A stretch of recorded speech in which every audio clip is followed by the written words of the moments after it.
Selamat pagi, Assalamualaikum warahmatullahi wabarakatuh. Berjumpa kembali dengan Budi Raharjo di Padepokan Budi Raharjo. Kita mulai dengan, selalu ngopi dulu. Bismillahirrahmanirrahim. Nendang.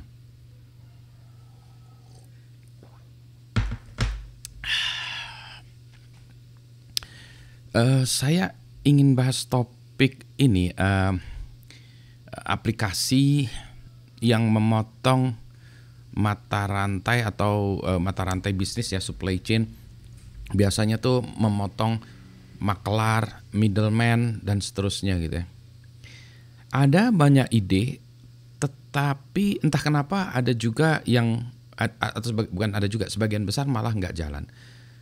Sebagai contoh, ada banyak sekali ya ide yang sudah dipresentasikan, dilombakan, saya lihat bisnis plan-nya dan sudah dieksekusi tapi kelihatannya tengah jalan berhenti. Maksudnya gimana? Maksudnya gini, kalau kita ada penghasil produk dan pembeli kan ya. Nah, untuk dari misalnya kalau paling gampang itu katakanlah petani ya, petani sayuran gitu. Petani sayuran, kemudian di sini pembeli ya. Nah, ini kan petani sayuran nanam segala macam, kalau udah selesai, nah dia dijual, dia kan jualnya nggak langsung ke pembeli ya, biasanya ke sesuatu dulu ya, middleman-nya siapa, tengkulak atau apa gitu ya, terus ke baru ke pembeli. Itu sampai sekarang banyak sekali yang nggak kejadian ya, yang nggak kejadian itu. Kalau di Aqua itu saya lihat ada Evisery, ada Aruna gitu ya. Itu kelihatannya mulai kejadian tuh, mendekatkan ini memotongnya, mendekatkan ya. Jadi banyak kan itu rantainya tuh dipotong-potong-potong, didekatkan. Kenapa kalau didekatkan? Kenapa sih? Kalau didekatkan tentu saja bagian yang di tengah-tengah ini menjadi lebih kecil sehingga lebih murah ya, cost-nya jadi lebih murah.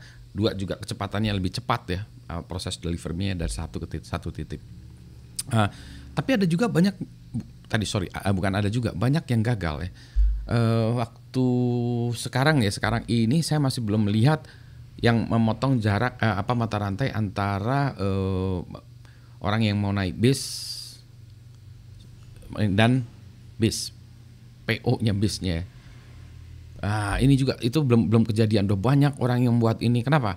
Karena di tengah-tengahnya ini banyak lagi tadi ya, ada middleman-nya yang mana itu nggak bisa dipotong ternyata.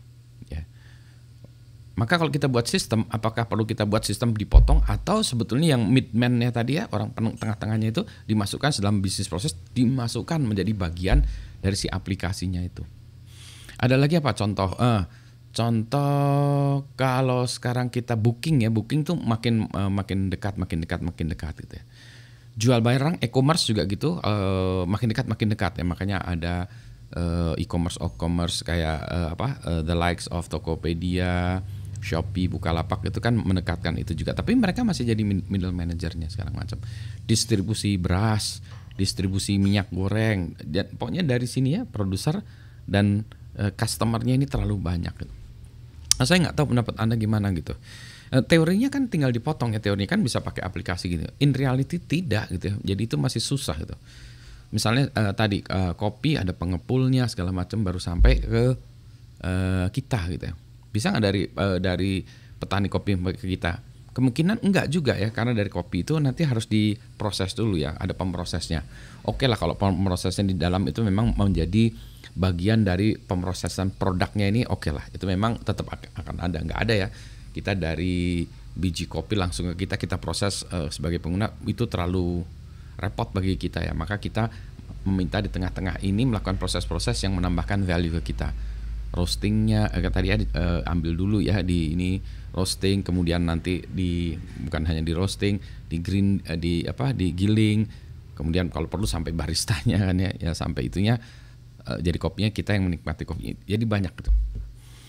Nah, tapi saya sekarang masih belum, kalau gini, kalau dari sisi IT-nya bisa nggak? Oh, kalau IT program gampang, kita bisa buatkan program yang melakukan streamlining proses itu, program gampang. Tapi bisnis prosesnya ini yang selalu kadang-kadang tidak dipahami sehingga kita cut malah nggak jadi jalannya. Nah, ini yang saya mau meminta tanggapan Anda ya, karena banyak hal tadi ya yang seharusnya cepat nggak bisa. Contoh yang berhasil apa? Contoh yang berhasil ada kereta api ya. Kalau dulu kan harus ada calo segala macam, calo nggak ada sekarang. kita beli tiket kereta api, beli tiket kereta api baik dari platform-platform, kita beli tiket api langsung dari kereta api dari dia sendiri ataupun bantuan platform yang lain gitu ya, kita beli langsung ya. Kalau platform lain ya tentu saja ada fee-nya, tapi ini kan di belakang layar mereka ada deal-nya sehingga mungkin ke kitanya juga sama harganya lebih murah. Kalau the likes of GoFood, Shopee Food ya, Grab Food itu juga membantu kita kan, dari yang membuat membuat masakannya atau yang jualan masakan dan kita gitu ya. Kita langsung pesan ke dia, di delivernya. Nah, si platform tadi membantu melakukan delivery, ngambil dari sini, antarkan kita. Dan proses bayar-bayarannya dulu masih ingat nggak dulu awal-awalnya kalau kita beli GoFood, kita bayarin dulu ke ininya pengendaranya itu yang harus punya duit untuk ini. Sekarang kan nggak ya, kita langsung ke pesannya, kita ordernya ke tokonya atau restorannya. Nah, nanti itu dia yang akan memberikan kepada kita lewat drivernya. Sehingga misalnya dulu pernah tuh saya beli makanan gitu 300.000. Si ojolnya bilang, "Pak, saya nggak punya duitnya." Ya udah, kamu datang sini dulu nih, kasih duitnya, baru dia belanja gitu ya. Baru dia beli ke itunya tempat ke restorannya. Ya ini zaman dulu ya, sekarang lebih streamline lagi. Balik lagi, apa yang membedakan sesuatu yang bisa dengan sesuatu yang tidak? Coba ini ya, mungkin mohon masukan deh, memotong middleman itu gimana caranya? Atau tidak usah kita potong, selama transparansi dalam satu proses, kenapa? Why not itu? Mungkin awal-awalnya demikian, ya nanti baru kita buat ini. Kalau orang bilang tadi ya e-commerce segala macam, suatu saat juga akan ada yang blockchain based ya, sehingga tidak perlu lagi middleman tadi ya, karena middleman tadi itu memastikan ordernya, uangnya ada, ini ya, pesanan diantar dan lain sebagainya. Nanti kalau suatu saat dengan adanya blockchain base ya, kan nggak perlu masukin smart contract gitu ya. Jadi semuanya platform tadi digantikan oleh smart contract ya. Think about it. Oke, saya mau ngabisin kopi saya dulu. Selamat pagi, assalamualaikum warahmatullahi wabarakatuh.